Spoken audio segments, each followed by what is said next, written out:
Senhoras e senhores, estamos iniciando aqui neste exato momento mais um Conexão TI para Negócios. Eu estou aqui ao lado do nosso time convencional, Renato Absiglum, Flávio Xandó. Olá, gente. E aqui o nosso convidado de hoje, o José Roberto Antunes, que é da área de engenharia, né? Ele é responsável pela engenharia da McAfee, ou McAfee, né? Muita gente fala McAfee, no mercado, na verdade o McAfee é o mais utilizado, isso mesmo, Antunes? Isso. Agora, e a gente vai abordar, na verdade, a questão da segurança. A saudação do Renato Absiglum aqui eu vou fazer agora. Bom dia, boa tarde, boa noite ou boa madrugada para quem estiver nos ouvindo ou nos assistindo. Antunes, a gente vai falar um pouquinho aqui da questão da segurança da informação, voltada para o Big Data. E eu queria que você desse uma introdução para a gente sobre o que é Big Data, mostrando que isso também não é nenhum monstro, o Big Data não é um bicho de 7 cabeças, mas é um problema que pode estar inclusive nos nossos bolsos, é isso? Aliás, aproveitando, nós temos aí uma enxurrada de termos de tempos em tempos, né? Isso. Agora voltamos a falar Big Data, ou Big Data, porque lá no centro, vou voltar um pouquinho, começo de 2000, 2001, quando teve a bolha, aliás, a bolha foi um pouquinho antes. Sim. Nós já falávamos de como administrar uma grande quantidade de dados, que antigamente falávamos em processamento de dados, lembra? Exatamente. 70, 80, né? Processamento que gerava as informações, cartões perfurados, mainframes, isso aí. Xandó, vai lembrar bastante. Não é da minha época. Não. Flops, teraflops. Nós voltamos. Gigaflops. Vou até aproveitar e emendar na tua consideração, por isso. Por que existe essa preocupação? Isso ele se alterna, né? Agora nós voltamos ao assunto do fluxo de informações. Mas Renato, é bom explicar o que é Big Data. O que é Big Data? Vamos lá. Como o Renato falou, né? Os termos surgem em função da época. Né? E a gente vive uma época onde quase tudo foi informatizado. Então a gente está passando por uma situação onde o seu telefone é um computador, a sua TV é um computador, a sua máquina de lavar é um computador, eu costumo dizer. O seu carro é um computador. Com coisas mecânicas, mas é um computador. É um computador. E tudo isso gera informação. A gente sempre teve um volume muito grande de informação sendo gerado de alguma forma, fosse mecânica, fosse papel, mas essa informação sempre foi gerada. Com tudo eletrônico, essa informação é gerada numa velocidade muito maior. E isso gera o Big Data, que é o acúmulo dessa informação gerada pelos diversos dispositivos. Então, você pode falar num ambiente de rede de vários sistemas interligados que vão gerar a mesma informação de formas diferentes. Então, o Big Data é a coletânea, né? A coleção dessa informação toda, que engloba a informação de segurança, a informação do dia a dia de quem lida com dados específicos, sejam dados bancários, de sistema financeiro, os dados das nossas contas do dia a dia já geram uma quantidade muito grande de dados. Quando a gente multiplica isso por milhões de pessoas, isso gera o Big Data. Então, dentro de uma empresa... Um super Big Data. Super Big Data. Quem armazena isso hoje? Todo mundo, né? Todo mundo armazena um pouco. Pois é, o Antunes mostrou pra gente aqui uma coisa preciosa, Antunes. Eu gostaria que você mostrasse para as pessoas também, isso é legal. É incrível, né? Sabe como é que o Big Data não é uma coisa simplesmente das grandes corporações, ele é uma coisa que está no dia a dia das pessoas. Isso aqui é uma conta, doutor Renato, de telefone do meu filho. Tem 48 páginas, uma conta detalhada. É verdade. Você imagina? É um Big Data. É um Big Data. Esse é um usuário de telefonia.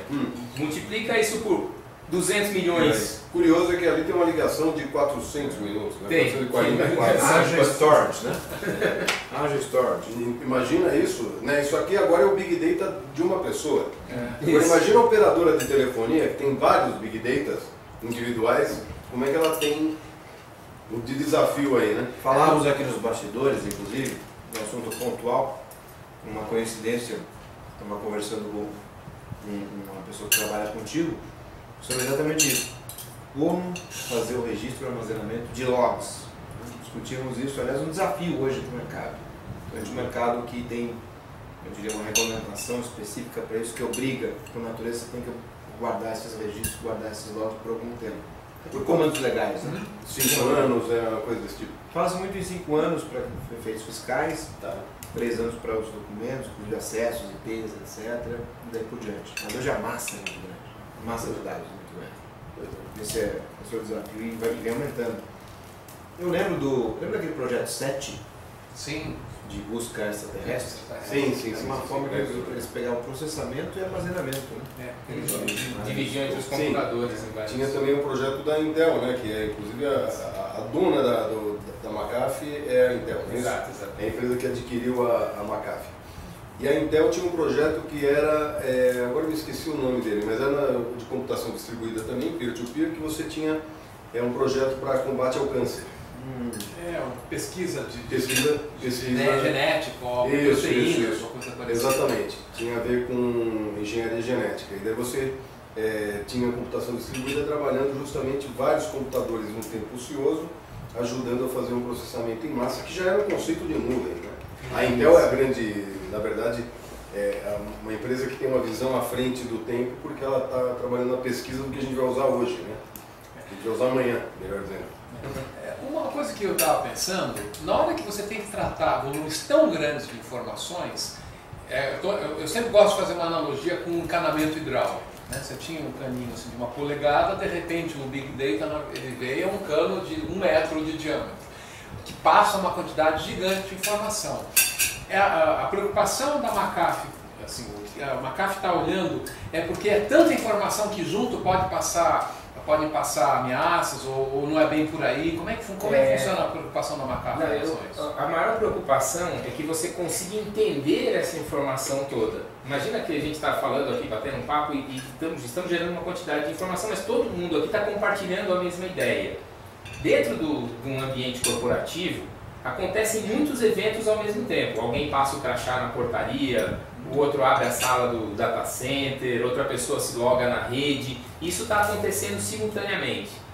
A combinação desses eventos todos no mundo da segurança, que vai desde lá do firewall na ponta da rede até a pessoa sentada no computador trabalhando, eles geram esse Big Data, da segurança da informação.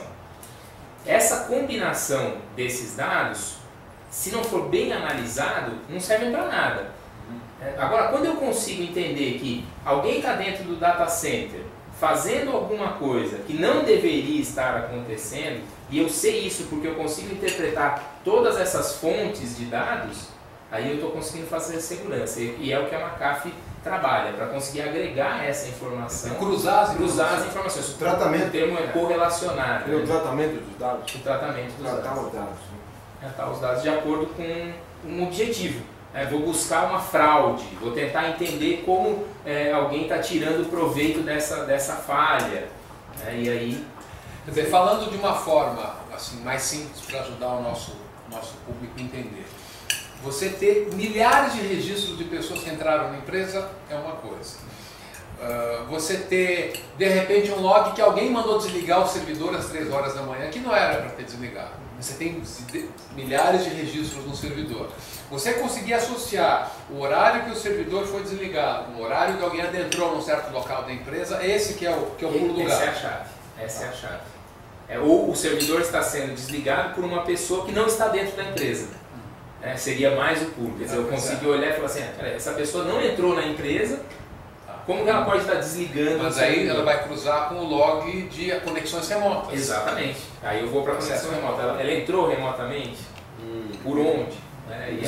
São evidências para futuros processos e medidas legais também. Que são usadas hoje em dia, inclusive, nos mais de 50 mil decisões nós já temos transitadas e julgadas. Nós temos aí processos em andamento, aí, com certeza mais de 200 mil, só sobre esses episódios, só sobre direito eletrônico. De algum tipo de sabotagem digital, é isso? Direito eletrônico em geral. Sabotagem deve ser o quê? Em torno de uns 10, 15%. É bastante. É muito alto. Uma coisa que eu costumo dizer assim, as pessoas que utilizam a tecnologia, elas ainda eu diria que na maioria, tendem a acreditar que não estão sendo vigiadas. Exato. E aí você é justamente o oposto, né? Hoje a capacidade dos sistemas de segurança permitem um rastreamento da informação como um todo, desde o momento que a pessoa começa a utilizar a rede, aquele e-mail único que ela mandou, você tem a trilha toda, né? Às vezes a pessoa fala, eu vou deletar esse e-mail aqui no meu computador. Agora, mas esse e-mail está guardado, né, nesse Big Data em vários lugares. Agora, Antunes, uma coisa que me deixa assim preocupado, né? Até como empresário, porque eu também tenho uma empresa e tenho pessoas que trabalham, e eu tenho preocupação também em evitar que as informações vazem, né? Mas eu gostaria de saber se a informação está vazando. Uma informação sigilosa, uma informação de negócios. Como é que esse tipo de informação, que dentro de um volume grande também, acaba sendo difícil de se analisar diretamente, como é que existem ferramentas hoje para se impedir que isso aconteça? Essa é uma pergunta para o próximo bloco. Bom, pessoal, nós abordaremos esse assunto na próxima edição do programa. Correto? Até lá, continuaremos essa agradável conversa com o Antunes aqui, o Perinho e o Renato. Até já. Até já, pessoal.